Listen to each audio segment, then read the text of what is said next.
Pero alam mo, mamimiss ko yung malamig na panahon. Ha? Namimiss ko na nga ngayon agad. Oo nga eh. Ang tirik na tirik yung araw sa labas, ano? Pero partner, ito yung ano, ito ba yung binabanggit mo kanina? Ay, sige, Pakita mamaya. natin. Pantera natin na mamaya. Sige. Kasi, ika nga ng Pangulo, no, ang hirap niya. Rumors of my death have been greatly exaggerated. Actually, hindi niya original phrase yun. Medyo, yun ay modified version ng isang phrase attributed mostly to the great Mark Twain, the great American humorist.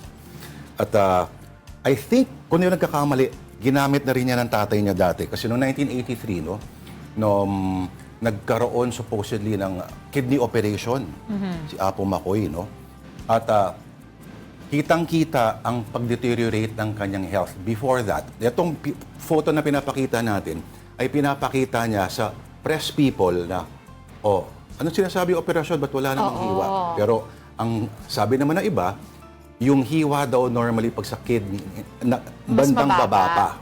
Ba't mo alam? Mamaya ko ikukwento. Okay. Anak ka rin ng presidente. May kilala lang kasi ako na ano. So, 2 beses nagkaroon ng operation ang Pangulo noong 83.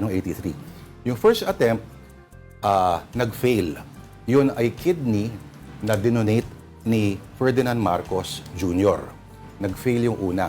Pero yung pangalawa, so tinanggal agad yun within 48 hours, Kasi parang hindi nag-work. Yung pangalawa daw ay kinuha mula sa isang kamag-anak naman mula sa Ilocos. Yun daw, success. At 3 linggo raw pinasarado yung kidney center, then led by who would go on to be Health Secretary Enrique Ona. Yun, may kinonfirm niya na may 2 American na doktor daw who worked on the surgery. Pero before that, 1979, of course, ang media noon ay kontrolado pa ng gobyerno. So, walang maganyang balita na lumalabas. 83, iba na yung sitwasyon kasi noon. Noong 79, nagkaroon ng kumbaga concern ang American government kasi may cable na pinadala sa embassy rito na pinapa-check daw yung possible state of health ni Marcos. Kasi lumalabas na parang yung succession, yun ang iniisip nila kung sino rin maaring pumalit. At ultimo, ito naman ay galing sa isang publication noong 1978, of course. The president always liked to display his amazing masculine physique. Sino ang huling presidente na naghuhubad ng ganyan nakita mo? Diba? Si Vladimir Putin, nauna kay Putin pa yan. Diba? Hanggang, of course, ang ironic dito, Marcos was a health nut who did not drink, only drank water and juices, ay nagkaroon ng lifelong na illness sa kanyang internal system. At yung anak niya ngayon ay may diverticulitis na pamamaga doon sa may lower intestine. Itong medyo creepy dyan. Nung binalita ito, si Marcos Sr. was 67 years old. The president is 68. So medyo malapit sa Wala tayong sinasabing pero yung baka naman namamana-mana yung mga karamdaman sa loob ng tiyan. But then again, hindi naman ako doktor. So, chismoso lang ako. Chismoso ka lang. Oy, pero yun na nga. Actually, I just want to touch on very quickly dun sa sinabi mo na hindi porket malinis ang lifestyle, ay hindi na po magpapa-check up. So just a reminder to everybody watching na yung constant check-up kinakailangan pa rin po. Of course, ang sinasabi ni Apo Makoy noon, parang ito ay leftover ng aking mga wounds from World War II when he was a guerrilla, At sinasabi rin na kakain niya raw ng yung mga salty foods from the north, supposedly. At meron, ayon naman sa ibang mga libro, may paborito daw siyang iniinom na herb, na baka naka-apekto daw.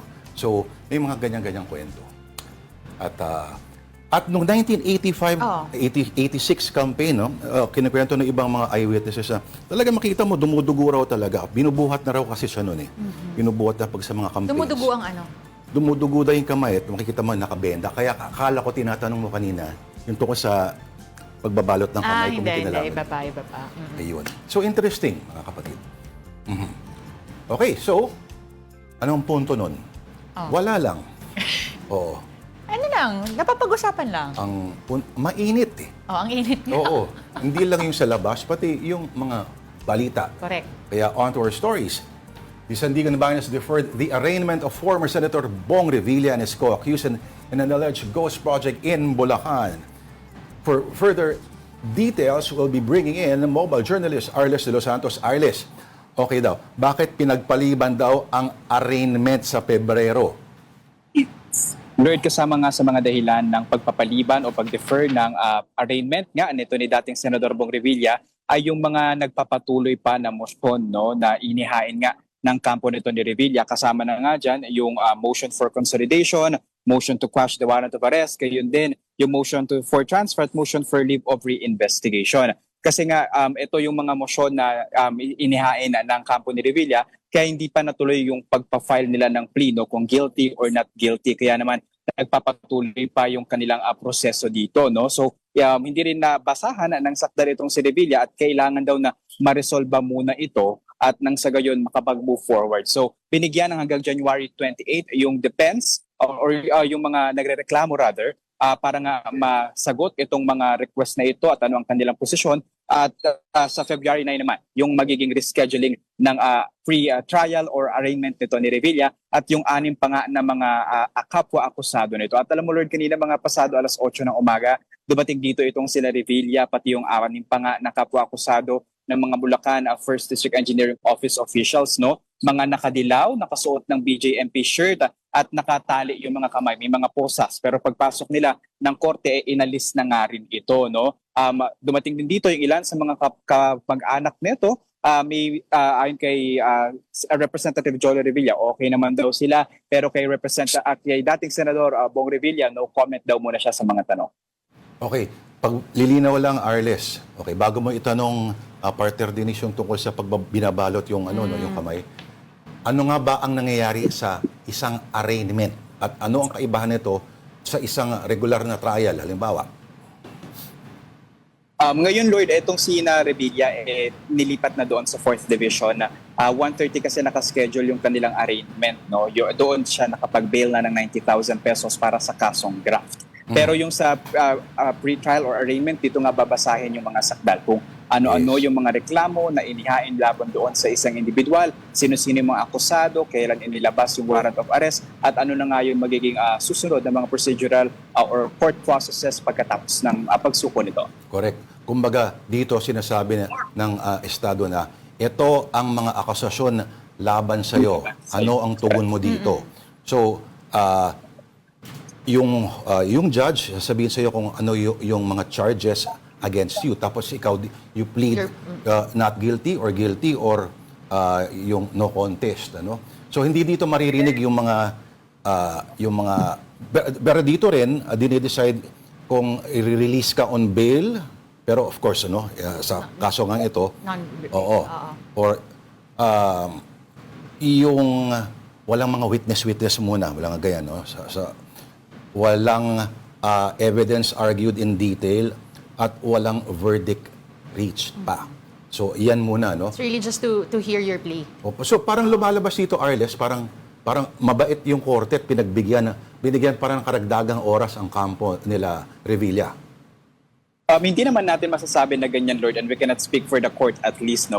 But that's a legal procedure dito nga sa mga kaso. Kasi still, no, paulit-ulit naman na siniguro ng gobyerno na fair trial nga raw yung mangyayari. Pero syempre, inargue din ito ni Revilla nung pagka-aresto pa lang sa kanya, yung kawalan nga daw aniya ng due process. Pero ito, kasama na nga ito sa due process, yung kanyang pagharap sa korte at syempre yung pagre-reschedule nga ng kanyang arraignment at pre-trial. At ngayon, medyo may movement lang dito. Subukan natin bitbitin ang ating camera. May mga lalabas ata kasi marami dito, Lord, na mga pulis mula kaninang umaga at hindi talaga nawalan dito, no, ng mga ng otoridad na nagbabantay dito. Mataas yung security. Andito yung poster ng BJMP. Dito nakasakay kanina si dating Senador Bong Revilla. Then sa unahan naman na bahagi yung mga babae pa na mga detainees at co-accused nito ni Revilla. At doon sa labas ng konti dito sa may gate dito. Nandun naman yung mga supporter nito ni Revilla na naninindigan nga na wala raw kinalaman ang dating senador sa mga reklamong isinampa sa kanya. Oo nga, no? Nakaputi pa rin ba sila? Ay, iba na. Iba-iba na. Nakadilaw sila na mga, tawag dito, mga placards. Correct. Ang kaibahan niyan, Lord, kasi medyo may backlash ata yung unang mga placards nila na parang iisa daw yung nag-print at pare-parehas yung mga nakasulat ng iba na parang produce na Grabe mga naman placard. sila. No? So ngayon, ang kanilang mga paandar naman yung nakasulat na handwritten na ito. At yung iba, nagbabalik mula nung unang beses na nagprotesta nga sila rito at kabukod pa dyan, nadagdagan. No? Meron naman mga taga-Bacoor, mga taga-Molino, yung iba pang mga bayan at munisipalidad doon sa First District ng Cavite. Significant ba yung naidagdag ng dami ng tao, Arles? And getting to talk to them, ganun ba? Parang halos mga taga Cavite talaga lahat? Halos mga taga Cavite talaga sila dito, Denise, no? At alam mo, naniniwala sila na wala talagang kinalaman itong si Revilla. Yung ilan sa kanila, mga personal daw na natulungan nito, no? Mga pagpapagamot, pangangailangan ng tulong, meron pa nga dating homeless. Naku, titignan lang natin kung anong nangyayari. Okay. Arles, so, o nga eh. So si Revilla, lumabas sa si Revilla, Lord.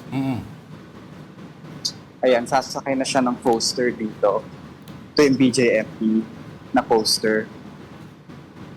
Siya ba yung pa nakakulay iba niyang yellow, kasamang mga- Arles? Yes, that's him, Lord. Na may vest, ano? Parang may vest na suot. Correct. Oo. Nakasulat na BJMP. Okay, Arles, may sagot na ba yung korte dun sa mga request? May request si dating Senador Bong Revilla na ilipat siya ng kulungan. And tama ba that the court said that they would inspect and verify conditions first bago sila mag-decide dyan? Tama ka dyan, Denise, no? Sabi nga, yung mga huwes daw, yung mga judge, wait, andito pa yung may bahay ni dating Senador Bong Revilla, si Representative Lani Mercado, at ang mga anak nito, Vice Governor Ram Revilla, at yung iba pa nitong staff. Arles? Hindi pa natin makukumpirma, Denise at Lord, kung ano nga ba yung naging desisyon ng korte at kung saan nga ito mananatili. No? Pero kinumpirma naman ng Sandigan Bayan kanina na sisilipin nga daw ng mga maestrado, no? Yung Camp Karingal at yung PNP detention facility doon sa Camp Crame. Nauna na nga rin sinabi ng PNP na kung maaari daw, huwag ilipat sa kanila yung kustudiyan nito dahil mga high-profile personalities na daw yung kanilang kasalukuyang binabantayan doon at magdadagdag daw ng gastos at security requirements kung makakasama at magdadagdag pa nga doon si Revilla. Uy, tsaka ano, di ba? Gigibain na yon sa tatayuan doon Correct. ng bagong facility. O, mahirap yun pag giniba yun at nasa loob siya. Problematic yung magiging sitwasyon dyan. Pero Arles, ngayon ba pabalik na sila saan? Sa Payatas Detention Center? Aabangan natin, Lord. Kasi wala pa, hindi pa tayo nakakakuha ng mga panayam mula doon sa loob. But at least, eto, nakaposisyon na ulit yung authorities natin dito. So, ganyan yung situation dito kahit pagdating ni Revilla kanina. So, they're armed.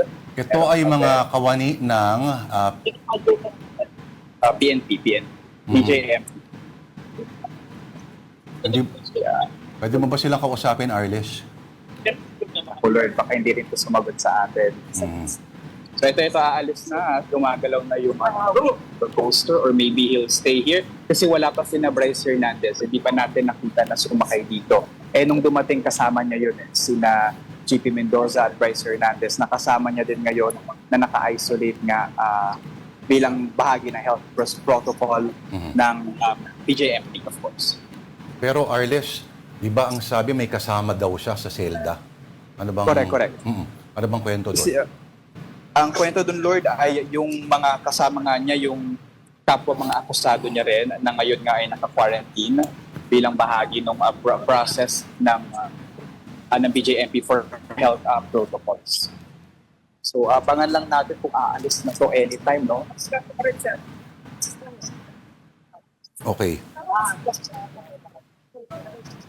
Arles, yung gaano karami ang security escorts niyang coaster na yan? Na, nung unang basa ko, akala ko King Long pala, no? King Long. King Long, oo. Okay. Yung mga Siguro, katabi niya ba, yun din mga ano, or may iba pa na nag-aantay sa labas? Susubukan nating umikot dito, ha. Bibit-bitin natin ang ating gamit dito sa harapan. Wait. Oo. So, kasi pwede naman tayo makalipat sa unahan. So, hindi tayo pwede makalapit pa ng higit. No, wait lamang. Okay, so titignan natin kung sino pa yung ibang mga kasama. Arles, sabi mo doon sa nagsi-selfie stick, hindi na uso yan. Ayan. So, wala pa ata sang kasama dito, Lord. Opo.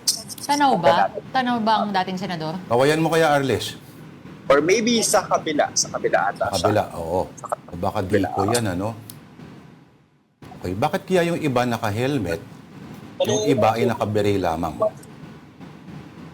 Ito, lumabas na rin yung ibang mga kapwa sado nito. Nakatakot mga buka. So ito si Juanito Mendoza, RJ Dumasig, JP Mendoza, and Bryce Hernandez. Ayan. Ang galing, naka-jogging pants sila pala, no? Correct. Oo, parang PE ng uste dati. Okay yan. So, hinihintay lang, so sabay-sabay silang gugulong. Etong, Yes, Lord. oo. Kasi itong mga kapwa-akusado ni Revilla, sila ay pare-parehas na mapipiit nga doon sa Quezon City Jail sa may Payatas.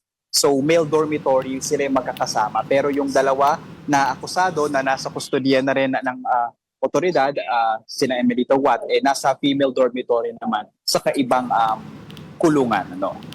Arles, sa tansya mo, ilan yung kasama nilang armed personnel? I mean, you saw them arrive there, tama? Siguro, Denise, at least for the BJMP, nakasama sa poster more or less 10. And then, iba pa itong BJMP team na armed, itong may mga vests. And then, ito namang mga police, siguro more or less nasa 50 na mga personal. So, ito paalis na yung kanilang coaster. Okay, Arles, medyo kakambyo ako ng paksa, ano?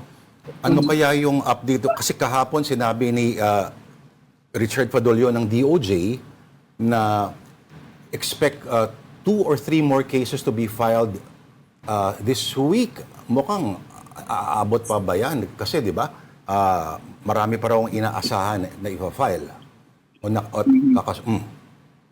Lord, actually, nagpapatuloy naman daw yung investigasyon ng Department of Justice, gayon din ng Independent Commission for Infrastructure, pati yung case build-up nga na isinasagawa na at pinaplano nga nito ng Office of the Ombudsman, kaugnay pa rin sa mga alegasyon ng flood control projects. May mga bali-balita na sina Senator Joel Villanueva na daw at si Senator Jinggoy Estrada yung susunod.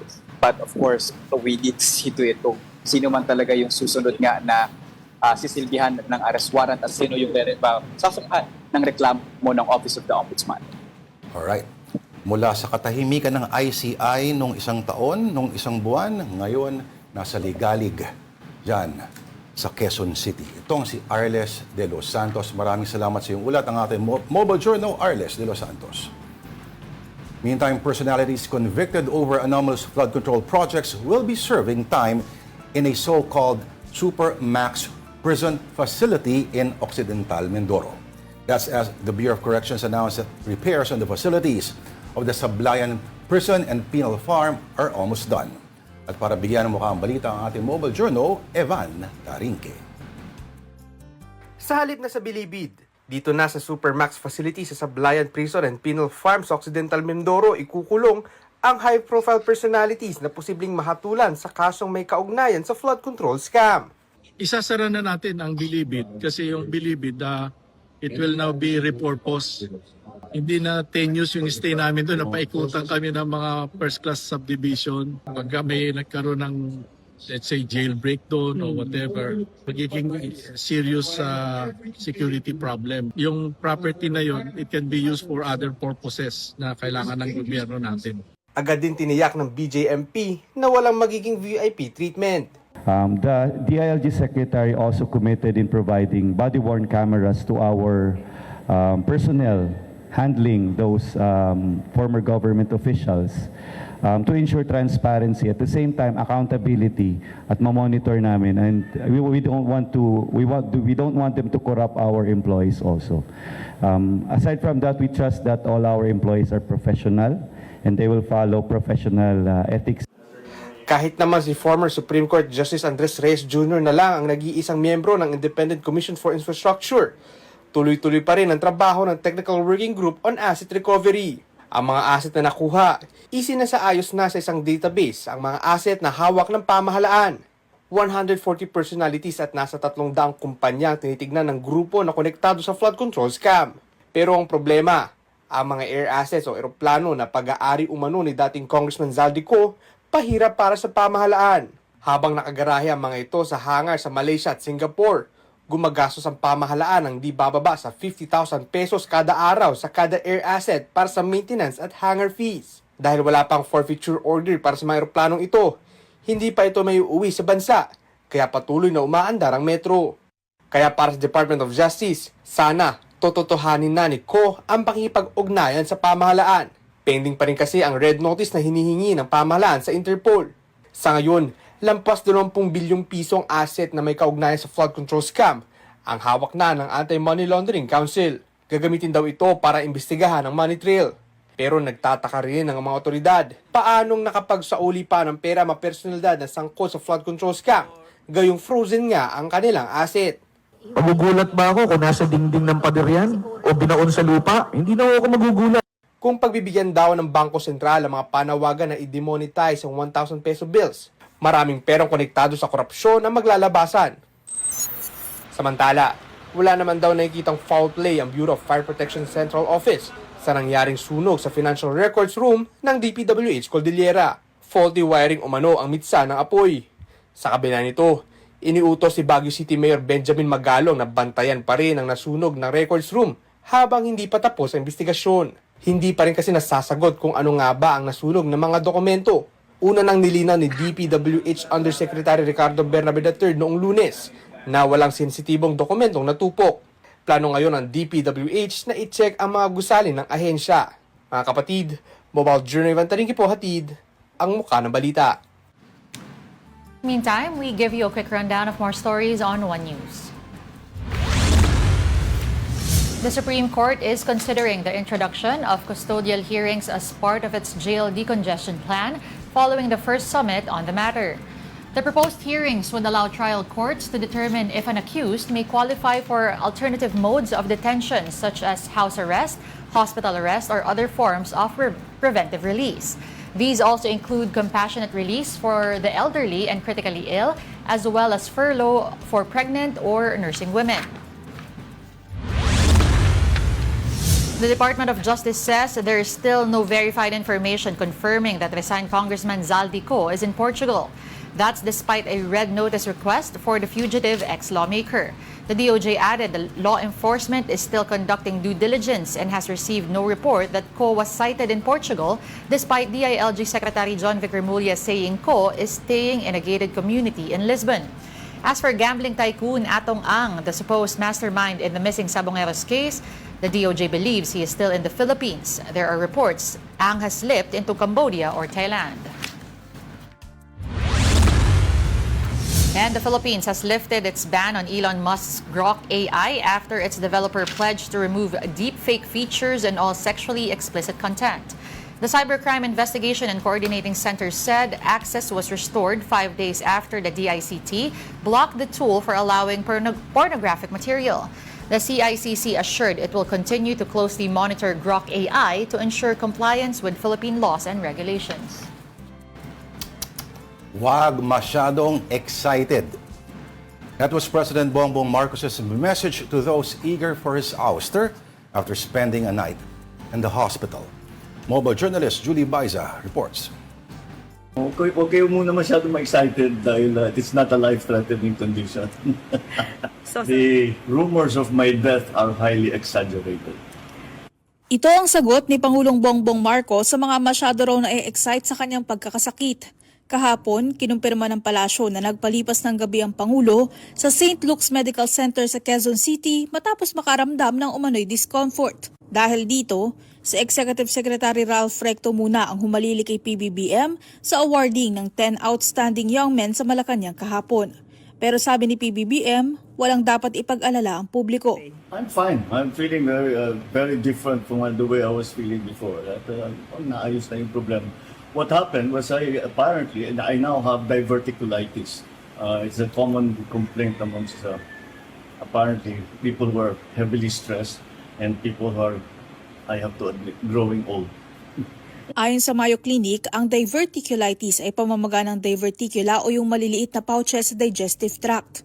Nagdudulot ito ng biglaang pananakit ng tiyan at irregular bowel movements. Bukod sa edad, posibleng sanhin nito ang diet na kulang sa fiber at sobra sa taba, bisyo gaya ng alak at sigarilyo, at anti-inflammatory at opioid medications. Pwede lamang itong mapalala ng stress. Aminado naman si Pangulong Marcos na pinaghihinay-hinay siya ng kanyang doktor. Well, yeah, of course, lagi naman sinasabi ng doktor sa akin yun, pero paano mo naman gagawin yun? Ang daming trabaho. Sa ngayon, nagbalik Malacanang naman na si PBBM at humarap sa mga pribadong pagpupulong. Pero hindi na rin muna siya tumuloy sa dadaluhan sana niyang aktibidad sa Ilocos Norte ngayong araw. Mga kapatid, Mobile Journal Julie Baiza po, hatid ang mukha ng balita. Alright. So, time out muna. Ito, hindi exaggeration. Marami pa kaming kwento sa inyo sa pagbabalik po ng Afternoon at the Light. This is AP News Minute. President Donald Trump is rolling out his proposed Board of Peace at the World Economic Forum in Switzerland Thursday. Trump is facing skepticism from some U.S. allies after his threats to seize Greenland. A former Uvalde, Texas schools police officer was found not guilty in connection with his response to the 2022 school shooting. Prosecutors alleged that Adrian Gonzalez could possibly have prevented the shooting if he had confronted the gunman. Maine is the latest target in the Trump administration's immigration enforcement wave. The state has a notable refugee population in its largest cities. The National Weather Service says about 100 million people are under some type of winter weather watch, warning, or advisory. A massive winter storm could stretch from New Mexico to the Carolinas and up the East Coast over the weekend. Alright, this is still Afternoon Delight on One News. Ako po si Lord De Vera. At ako naman po si Denise Tan. Magandang hapon pong muli. Alright, on to the news. Again, two groups filed separate impeachment complaints against President Marcos at the House of Representatives, but both efforts hit a snag because of the absence of House Secretary General Cheloy Garafil. Where did we go from here? Here is the report. On Thursday morning, progressive groups led by the Bagong Alyansang Makabayan arrived at the House of Representatives to file an impeachment complaint against President Bongbong Marcos. This is the second impeachment complaint filed against the president. However, the Office of the Secretary General refused to accept it. The group was told Secretary General Cheloy Garafil was not around as she is currently in Taiwan to receive a recognition, something that disappointed the complainants. Makabayan said House rules are clear. An impeachment complaint endorsed by a member of Congress must be filed with the Office of the Secretary General. They also stressed it should not require the Secretary General to be physically present. But according to the Executive Director of the Office of the Secretary General, he is not authorized to receive the complaint. Hindi namin kasalanan kung absent ang inyong Secretary General. Nadidismaya tayo na ngayon pa lamang ay ginagamit na ang mga teknikalidad para hadlangan ang filing ng impeachment complaint na ito. Para sa amin, that impeachment complaint is deemed filed. Why? Because we delivered it to the Office of the Secretary General. Iniwan na namin, tinanggap naman. Makabayan anchored the impeachment complaint on betrayal of public trust, citing 3 articles of impeachment. First, act of betrayal of public trust, institutionalizing systematic corruption through the so-called BBM parametric formula of allocables. Makabayan claims this so-called formula was used as basis for allocating infrastructure projects to lawmakers and other officials. Second, act of betrayal of public trust, abuse of discretionary power over unprogrammed appropriations previously declared unconstitutional by the Supreme Court. Third, act of betrayal of public trust, direct personal involvement in budgetary insertions and kickback schemes. Another group composed of known critics of the president and supporters of the Dutertes also attempted to file an impeachment complaint against President Marcos.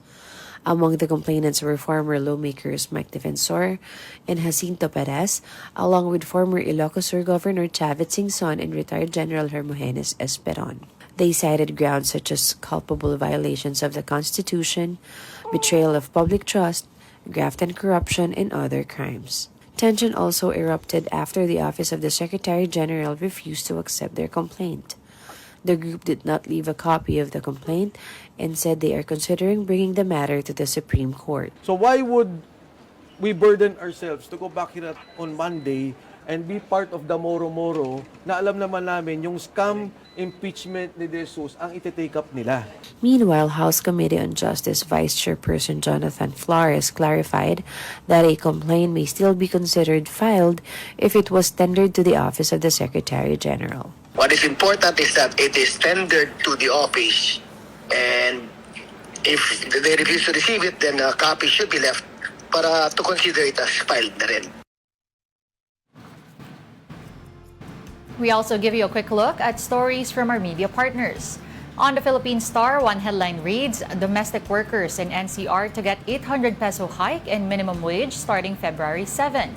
According to the Labor Department, through the National Wages and Productivity Commission, the increase will set the minimum wage for the kasambahay sector at 7,800 from 7,000 pesos.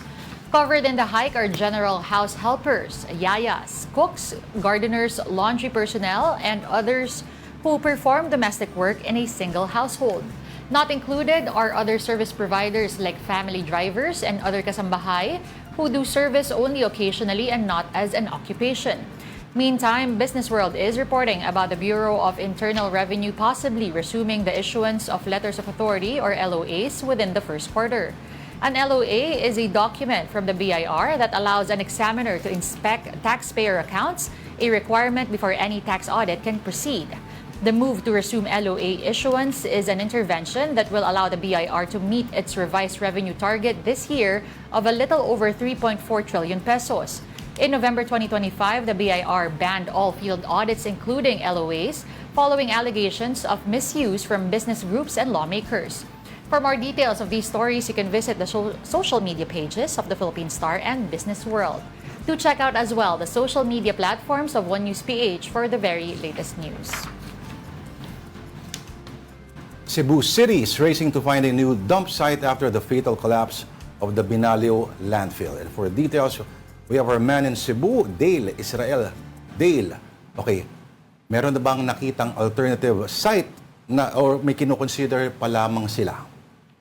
Magandang hapon, Lord and Denise. Brewing problem nga, big problem here in Cebu because the closure of the Binalio, Cebu City's primary landfill has forced the city government to divert hundreds of tons of daily garbage to Consolacion. That is the current being used now by the city, where the facility of, it's actually a facility of the Asian Energy Systems Corporation, which is now being used as a temporary disposal site.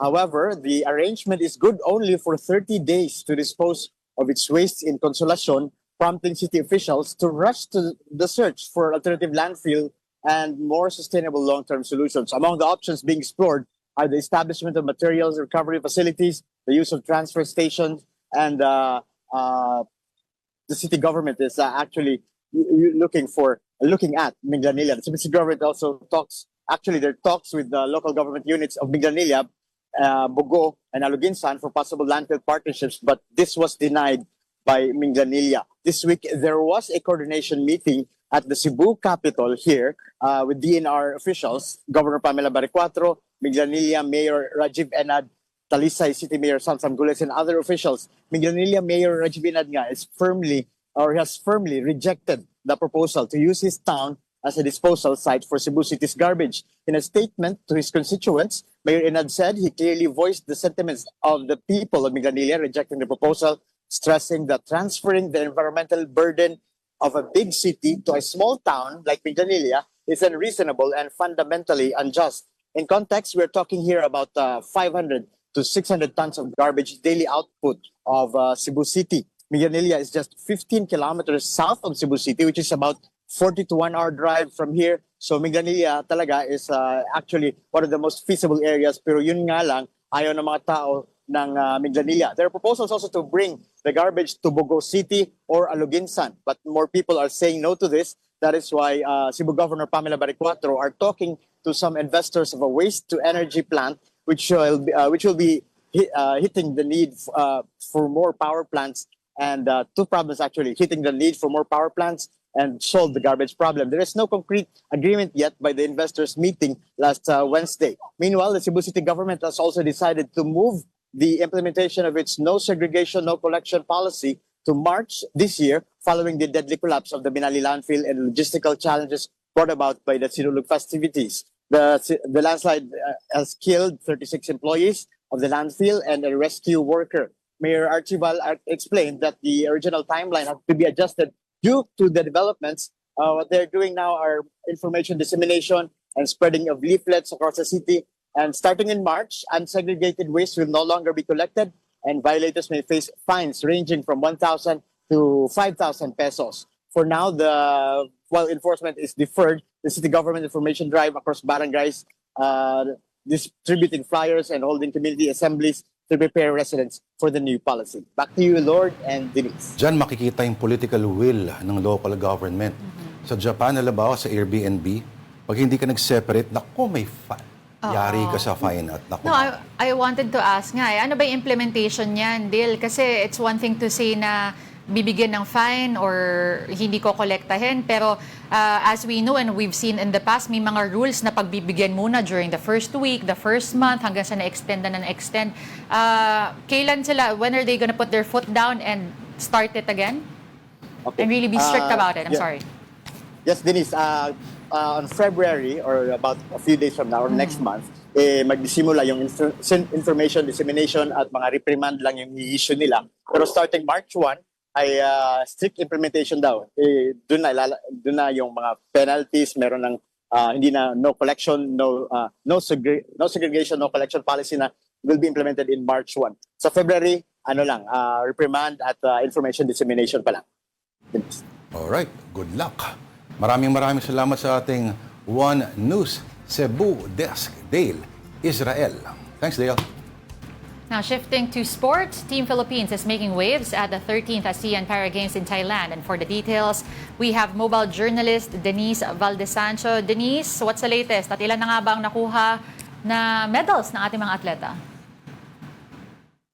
Good afternoon, Lord Denise. We're here at the Bong Chavalotco University in Nakhon Ratchasima. The competitions in para-archery have just wrapped up, and the men's doubles recurve open Vietnam secured the bronze medal. And as of this report, we're still waiting for the official score from the competition. But earlier today, the Philippines took 2 gold medals. We have one in para-table tennis from Lei Marie Manginsay, who delivered a strong performance to win gold in the women's singles PP9 after defeating Indonesia in 5 sets, 11-9, 11-9, 6-11, 9-11, and 11-2.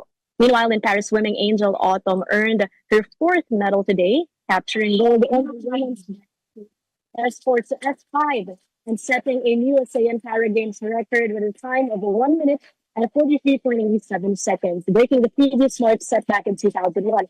And she has another gold in the women's 200-meter freestyle S5 after clocking 3 minutes 44.49 seconds.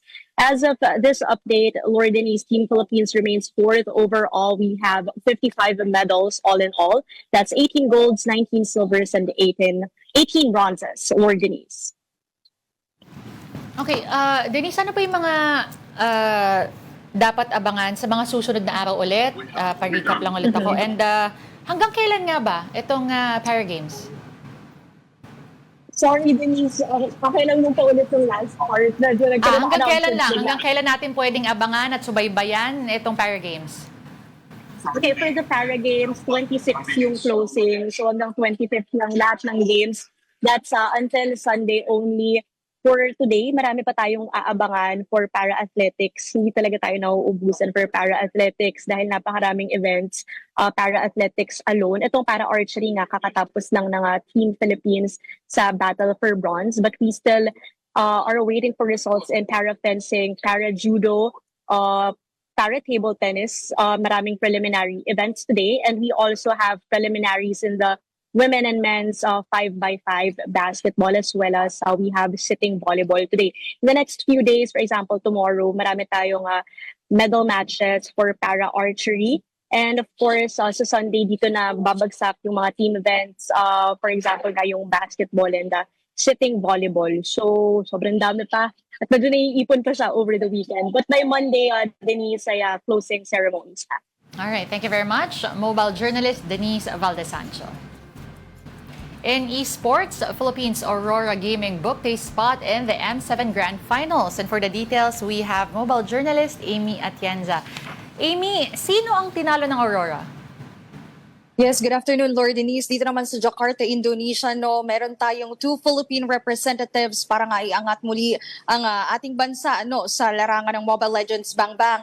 At kagabi, nakita na natin ang upper bracket finals between Aurora Gaming Philippines and the Malaysian team Selangor Red Giants. At nanalo nga ang Philippine team dyan within 5 games in a best of 5 series. Naging dikit talaga yung labanan ng dalawang koponan dahil nga nakuha ng Philippines yung upper hand unang-una sa first game, pero after 2 games up until game 3 SRG naman yung nag-dominate niyan, and binawi lang talaga ng Pilipinas coming into game 4 and game 5 dahil nga nagkaroon sila ng early lead during the match. So yon ang naging sitwasyon dito, and of course dahil din sa pagkapanalo ng Aurora Gaming Philippines, they will head straight to the finals of the M7 World Championships, which will happen on Sunday. Okay, pero ano naman, Amy, yung naging resulta sa laro ng pagitan ng Team Liquid PH at Onyx Indonesia?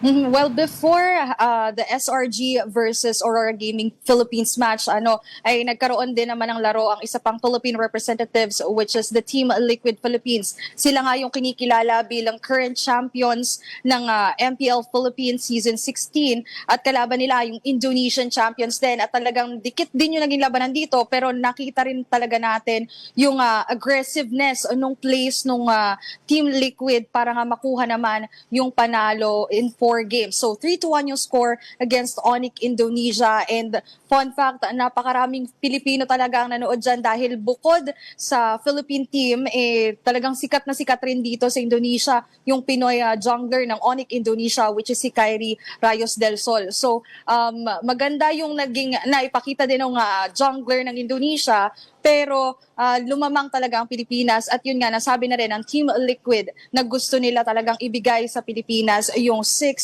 M-Series tournament crown ng Philippines, and also complete the Golden Road, which means nanalo sila sa lahat ng local and international tournaments ng Mobile Legends Bang Bang. Denise? Matanong ko lang, Amy, kumpara sa Pilipinas, gaano kalaki ang esports audience sa Indonesia?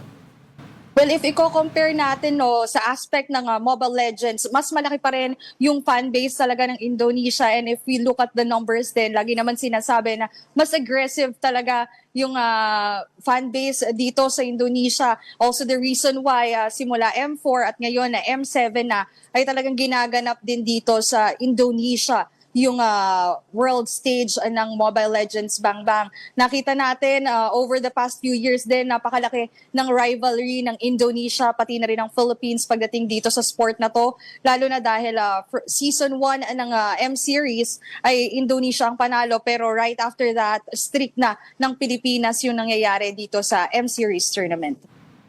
Amy, ano bang pinaglalabanan dyan? Can you tell us about the prize of it all? Well, technically, in the field of esports, meron tayong 2 local tournaments every year. So this 2025, nagkaroon ng MPL Philippines Season 15 and Season 16, which Team Liquid Philippines won. And yun yung nagka-qualify sa kanila for this world stage. So if we're gonna look at parang i-compare natin siya sa traditional sports, Denise, para na din siyang international event talaga, or like Dota 2. Pag sa Dota 2, it's like the international. So lahat ng teams, the strongest teams in different regions all around the world will gather here today. At yun nga, Pilipinas talaga yung umaangat din talaga sa sport na to, sa Mobile Legends. Kaya ayun, tuloy-tuloy tayong nakatutok din dito para nga makita natin if the Philippines will really get its sixth straight championship here in Jakarta, Indonesia. Yung cash prize, Amy? Sa prize pool, $1 million yung ibibigay nila. So, yung prize pool, technically, that's for the winners. Siyempre, paghahati-hatian din yan ng team. And siyempre, ayun, part din talaga ng team, yung mga managers and all that. So, hindi pa ganun kalaki if compare natin sa ibang esports tournament. But of course, this is also very important to a lot of the pro players, lalo na dahil gusto din nila talagang ma-recognize and of course, help their families and build their careers when it comes to esports. Baka naman 1 million Indonesian rupee yun. Hindi dollars. Ibang usapan yun. Oo. Naku, medyo mababa kapag 1 million. 1 million rupee. Alright. Well, thank you for your update. Again, that was our mobile journalist, Amy Atienza. Ingat ka dyan, Amy. Alright, this is still Afternoon Delight on One News. We just need to pause for another break. I promise we shall be right back.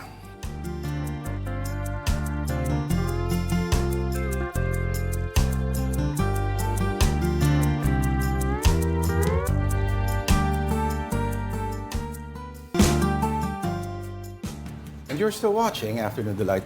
Thank you for staying with us. And because the delight of the week is themed, May Sabaw. Ito na rin ang ating delight of the day. Meron tayong sinasabi ko sabaw din. Meron tayo ngayong molo soup. Okay, Friday na talaga. Ha? Kinatawa? Kasi sabaw pinag-uusapan tapos nabulol ako.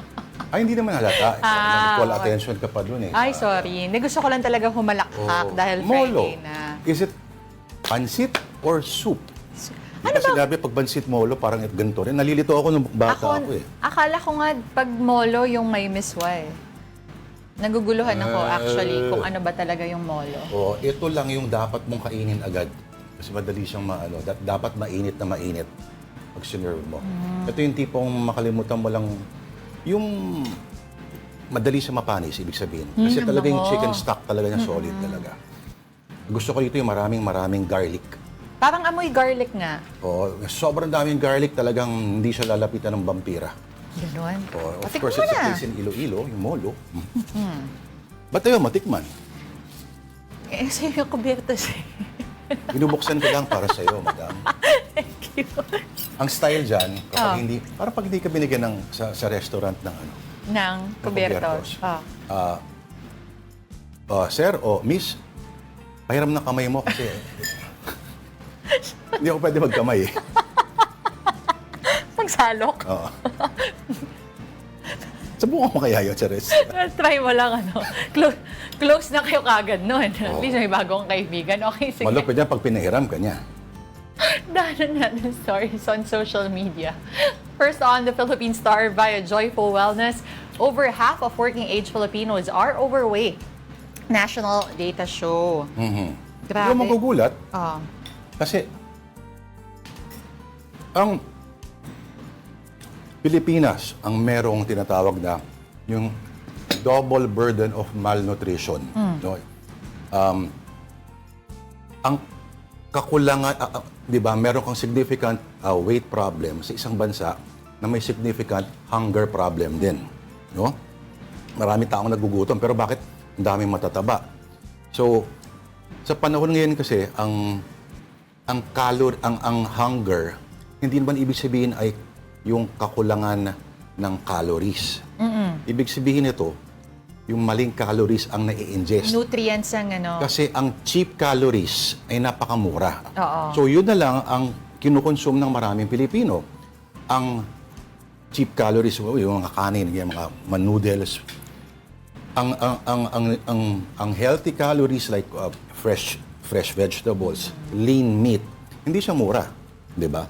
So in theory, ang Pinoy ay gutom for nutrients.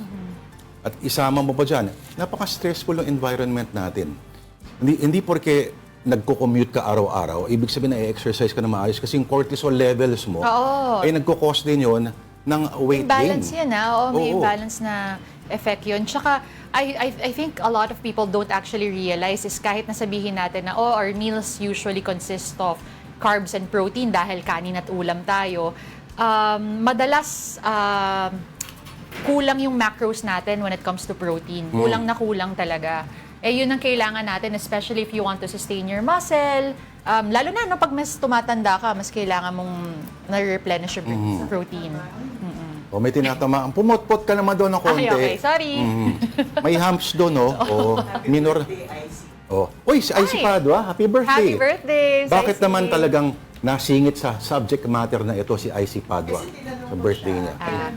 Baka may celebration. Pwede namang antayin hanggang sa Oscars sa part. Pero talagang dito talaga, no? Sa part na ito talaga, may naalala siya. Wala naman tayong ibig sabihin. Walang ibig sabihin. Gusto lang Oo. natin batiyan again ang happy birthday. Balik tayo doon sa subject matter. Icy Padua, Icy. boss namin, happy birthday. Happy birthday po. Pakain ka mamaya, para wala tayong, para hindi empty calories. Hindi empty calories ito. Oo. Yung idea pa na pag nasa-sense ng katawan mo na hindi regular yung pasok niya ng pagkain, magsusstore siya, di ba? Nag-ano siya, survival mode. Yes. Oo, may nakausap akong doctor about that na parang dahil nga sobrang konti nung ini-intake mo, akala ng katawan mo wala ka ng source ng pagkain. So mas tumatagal tuloy ngayon. Bumababa Yes. yung metabolism mo. Yes. Bumabagal pala rather.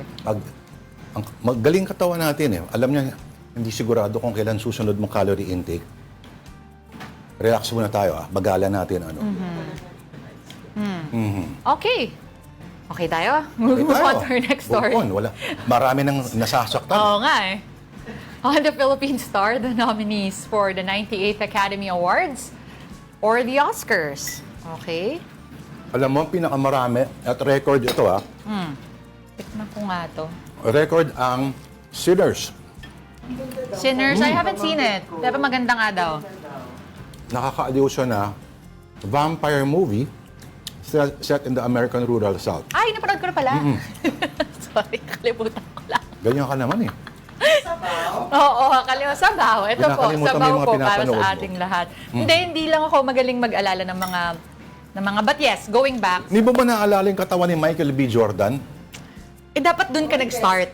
Oo, dapat dun ka nag-start. At ang direktor nito ay yung direktor kung hindi ako nagkakamali ng Wakanda. Ng Black Panther. So merong 10 pelikula na nominated for Best Picture. Of course, kasama dyan. Ryan Coogler ba yung sinasabi mo for Sinners? Yes, Yeah, okay. oo. Interesting siya, no?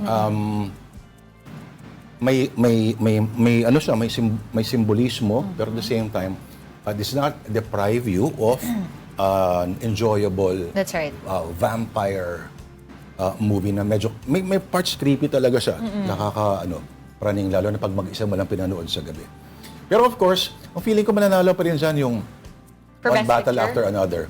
Kasi kung ano ang nakuha sa Golden Globes, it's pretty much the barometer of what's going to happen at the Oscars. Okay, so for Best Picture, you have Begonia, F1, Frankenstein, Hamnet, Marty Supreme. Sinabi mo, One Battle After Another, The Secret Agent, Sentimental Value, Sinners, and Train Dreams. Haba-haba ang listahan na papanoorin Haba-habang natin. listahan. Pero Sinners sa talo niya yung record for most Oscar nominations, yung All About Eve. Na kung gusto mo manood ng bitchy picture, na talagang yung mga tarayan na elegante, yun, All About Eve. Subukan nga yan. Okay. Sige, eto. Mahaba-haba din ang listahan ng nanonood sa Afternoon Delight via live streaming, Facebook and YouTube. Kaya isa-isahin na natin sila. Katapia family, syempre, always watching us. Tita Redel, Tita Jane, Alex Fuentes. Nanonood din sa atin. Sandali. Uy, yung na. mag-asawang Ladja daw, uuwi. Ay, talaga? Naku, sana makabisita naman kayo dito. Pakainin namin kayo ng empty calories. Tito Mike Policarpio, Prof. Mark Pasco. Sino to? Si Arneline SPL. Nanonood din sa atin. Kasama si Elmo Cardenas. Siyempre, Happy Friday daw sa ating dalawa. Nag-premium ka na. Original Mami at Siopaw ng Mamon Look, sabi ni Elmo Cardenas. Yan ata ang favorite niya Malayo-layo. siguro. Wala dito yun. Digital Womp Womp, watching at us as well. Si Jinx, 89. Rudel Alcantara, of course, from El Pueblo, Novaliches. Okay. Nico Cabales. Of course, the great Alfred Yuso ng Philippine Star. Hello po. Sir. Ian Mayor ng Up Dharma Down. Oy, Tito Lito ko pala ng Batangas, Lipa. Hello, Tito Lito. Hello, Tito Lito. Na ngayon bumalik sa Boracay. Ayan. Doon sila nakatira kasi. Wow, how nice. Okay. JP Villanueva, Curious lang, ano kaya pinag-usapan ng Bong Revilla sa kulungan? Siguro gagawa sila ng pilit. Hindi ba? Kung magbudot sila. Let there Dapat be may light. sibuyas din po yung molo, mga tropang delighters, sabi ni Husband Survivor. Si Pwede. Rosanna. Good afternoon. Watching from Chiba, Japan. Hello. Good afternoon po. Arigatou gozaimasu. Okay, letter B. Husband Survivor. Okay. Ito nga, may petchay. Ha? Meron ba? Dapat? Petchay ito, di ba? Hindi ko rin alam eh. Bago to pero okay lang. Si Marlito Benson. Always watching daw siya. Yes. Daddy ni Elijah, happy Friday. Friday na talaga. Okay. Ivan Legaspi, shout out from Launchpad. Hello. Diba? From Launchpad. Malayo-layo to. Warco, sila watching from Qatar. Marilito Benzon, always watching. Mabuhay po kayo. Sabi ni Let There Be Light, masarap po ang molan may shrimp and dinurog na ulo ng shrimp and bones of chicken and ground beef. Grabe, kay sarap. Parang malasa-lasa nga. Ginutom mo lang ang sarili ko. Okay, sige.